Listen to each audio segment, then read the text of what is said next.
Maria Sevilla with Sevilla Bodyworks, day 7 of my mat workout series. Okay, so the last series we did was back body, and the next few videos I'm going to focus on obliques. So the obliques are abdominal muscles, and we use them to curl forward, we use them to twist, among various other things, and they're also great stabilizers for the trunk. So this first one in this series, I'm going to focus on mostly those abdominal muscles, and I'm going to add a few things in. So we're going to get started by lying on our backs. Okay, so you guys should be pretty familiar now with our rib cage arms. So hands are down by your side.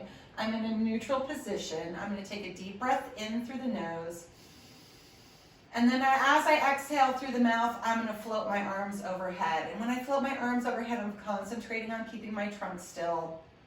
And this is about finding that range of motion through my shoulders without my back moving. And this is actually it's also a great little abdominal warm up because you have to support the weight of the arms moving back through the spine and your trunk. And then I'm going to do one more. So as I do one more, I'm going to bend my elbows into my periphery. I'm going to take my elbows out to the side.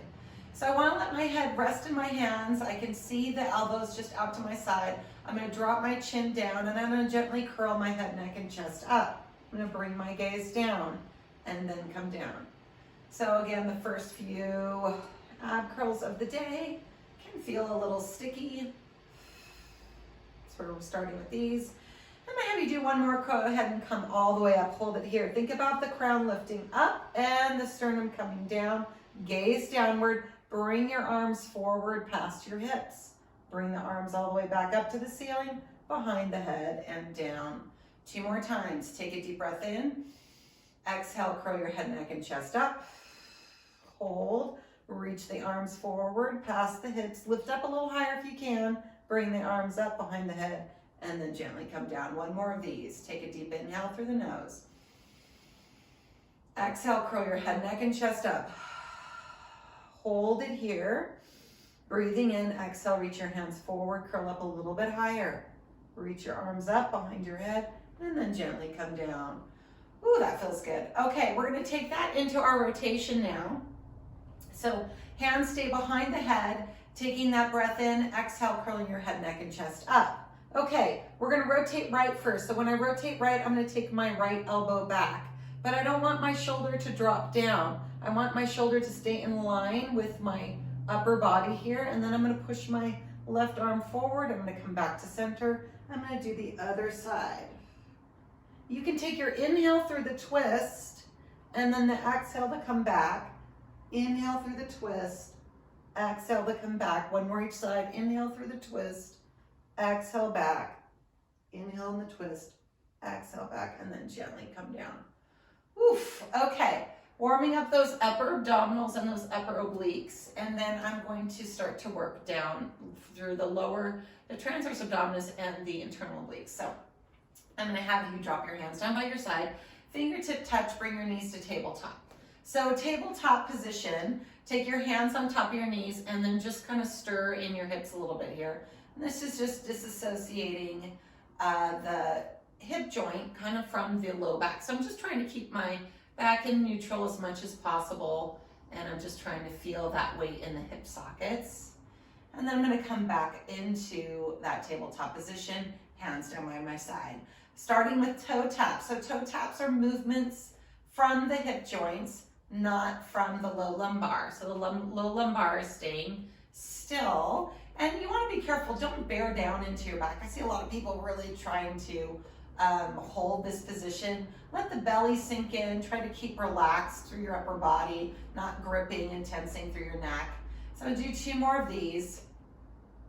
And then bring those legs up to tabletop, and then I'm going to do that open and close before, like we did before. And as I'm opening, I'm thinking about pushing out through my outer thighs, keeping my ASIS, so that's the top bones of the pelvis, pulling towards each other to maintain that stability.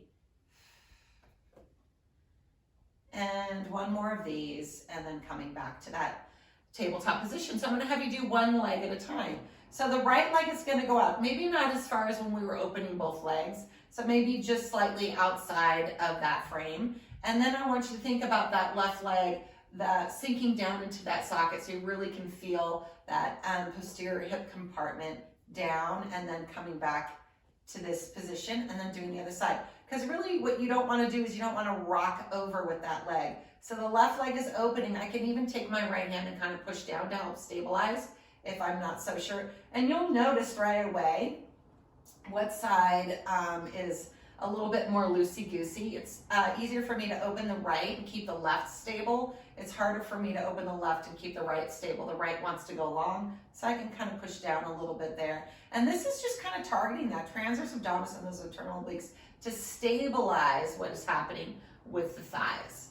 Okay, and then we're gonna come back here, bring the legs back together. So we're gonna combine the upper body with the lower body now. I'm gonna have you take both knees and then sway them gently to the right. So when I sway them to the right, this right knee gets a little bit longer than the left. The feet stay in line with the knees. Tiny movement. So my low lumbar is still in that same position. I've just shifted my hips a little bit. I'm gonna reach my arms overhead, take the hands behind the head. Remember, rest the head in the hands. Take a deep breath in through the nose. Exhale and crunch up. And then I'm gonna have you come back down and exhale and crunch up and come back down, and last one, and up, and then come back down. Center, and then the other side. So left knee is gonna get a little bit longer than right. Not that far of a distance I'm going because I have to really focus on keeping my pelvis stable and down. And then I'm gonna do this side, targeting a little bit more of this area. Okay, and then one more, and then coming up. Okay, so now let's see if we can hold the head up and then just kind of go back and forth with those knees.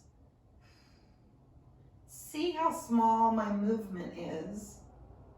Really focusing on maintaining my stability, keeping the knees in line with the hips. Bring it back to center, stay curled up, reach the arms forward. Let's move into single leg stretch. So one knee comes in and the other leg goes out. Try to keep the booty lifted off the mat. So nice little traditional work here.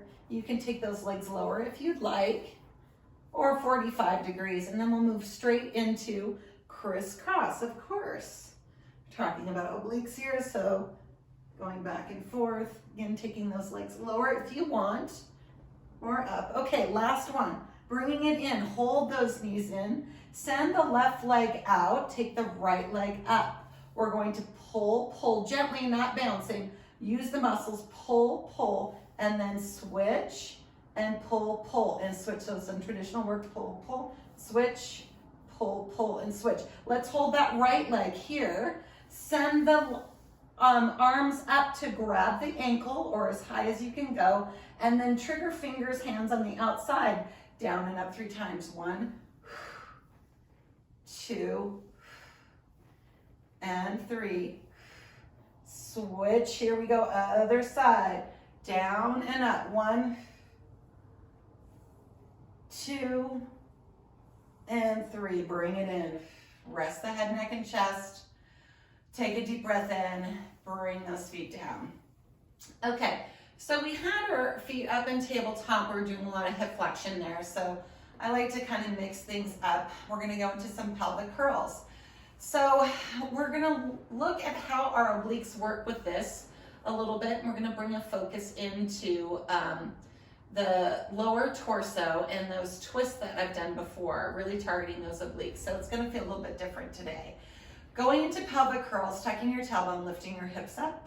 That feels really good after doing all that ab work, and bringing those knees into the chest and having the legs at tabletop. So yeah, coming up, opening everything up, and then going down. I'm just relaxing with my arms here. I'm not really pushing down really heavy into the mat. So I'm gonna do one more, and I'm gonna have you guys come all the way up and hold it. So just checking in, making sure the majority of our shoulder blades are on the mat, hips are up, knees are reaching, feet are planted. And then taking the arms up and then reaching back and then finding that long stretch on the way down. And then bring your hands down by your side. Okay, we're gonna do that again. We're gonna curl up, and I'm gonna have you hold it here. So we've done these hip drops before, and we're gonna do them again, and now I want you just to bring your focus into a different area of the body. So before we've done hip drops, I've really talked about glutes. Now I'm gonna talk about how those obliques work. So I'll have you drop your right hip first. I want you to think about squeezing your front in. So from that left ASIS all the way to your midline, you're really pulling and squeezing in, and then you're lifting the other hip back up, and then you're pulling and squeezing in. So the twist is happening through the front rather than pushing from the back. I mean, you're still pushing from the back. You can see how these two things play a role with each other. And then what I want you to do is you're gonna add an arm reaching. So when my right hip goes up, I'm going to reach my right arm. So my right arm is gonna stretch back, trying to keep my bicep kind of in my periphery, and I'm pulling everything in here. And then I'm gonna come down, I'm gonna twist. And then twist. And twist. This feels really good. And one more each side. And last one. So let's bring both arms back down. Bring your hips back up to a neutral position in your high bridge for a second here. And then what I want you to do is you're gonna drop your right hip and you're gonna roll down along that right side. You're still squeezing that left side in. And then you're gonna come down and bring it back to neutral. You're gonna lift your right hip up, you're gonna drop your left side. So you're squeezing this in, and then we're coming up along that side. Now we're gonna reverse that. You're gonna drop your left, pull up your right, coming down, and then going down, and then coming back up along that side. So I'm gonna have you just basically go back and forth here, and then coming up on this side, and then going down. I think this makes us even, and you'll see how this plays into our next exercises. So I'm gonna have you rest now, and we're going to take those legs back up to tabletop. And then I'll have you take them up to the ceiling. So stretching the legs out for a little bit, maybe flexing, pointing the toes just to release the hamstrings. Whew, and getting ready for the next move. All right, so next move. I'm gonna point my toes, and I'm gonna try to make sure that my thigh bones are just sinking right down into my pelvis. And then you're not gonna be in a perfect neutral with the legs up like this, but I'm feeling like my spine is long, and I'm engaged through my transverse abdominis here, so I'm thinking about drawing in and up.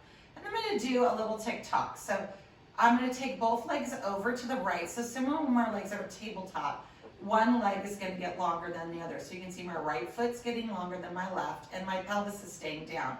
Then I'm gonna come back to center, and then I'm gonna go the other way. And then back to center and the other way.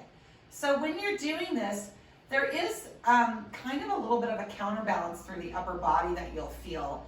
You want to be careful that you're not bearing down, but you feel that natural order. So as the weight is going to the left, I feel a natural trying to draw down and back through my right shoulder and rib here, and then to the other side. So then just to counterbalance what's happening.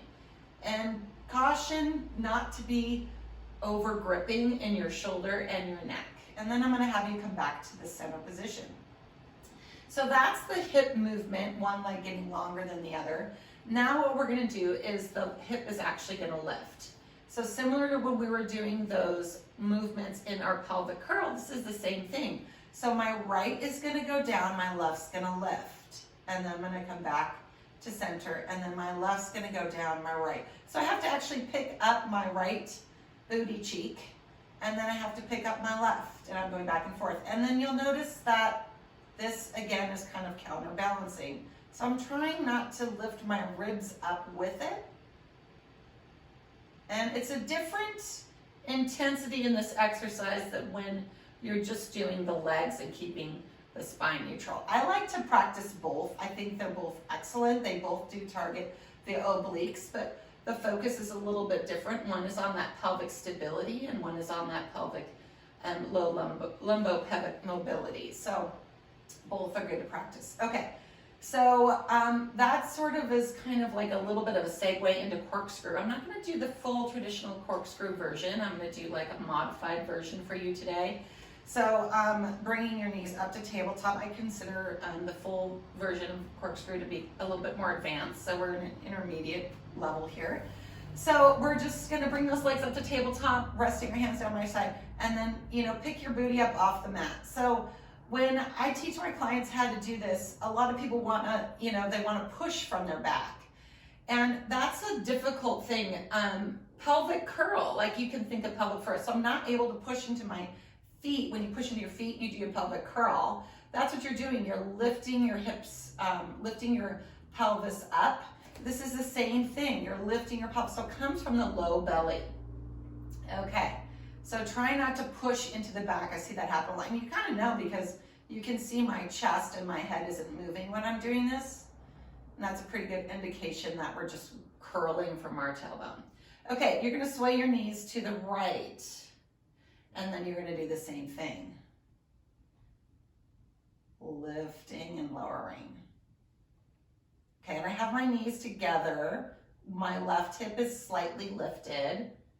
So coming back and then swaying this way. And then, so kind of like when we were doing our pelvic curl and we were coming down, but now we're really targeting working through those obliques. So you can see how you could go up and then come to center and down, and you can make a little circle. So it's a very modified corkscrew here, and then we can reverse that direction. Barely moving through.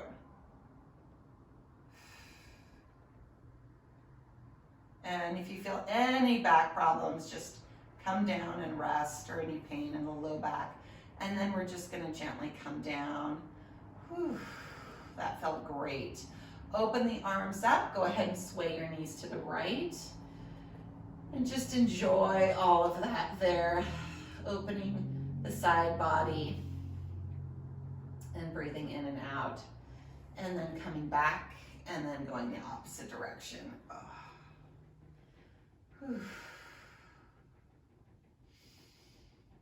All right, bringing your knees back up.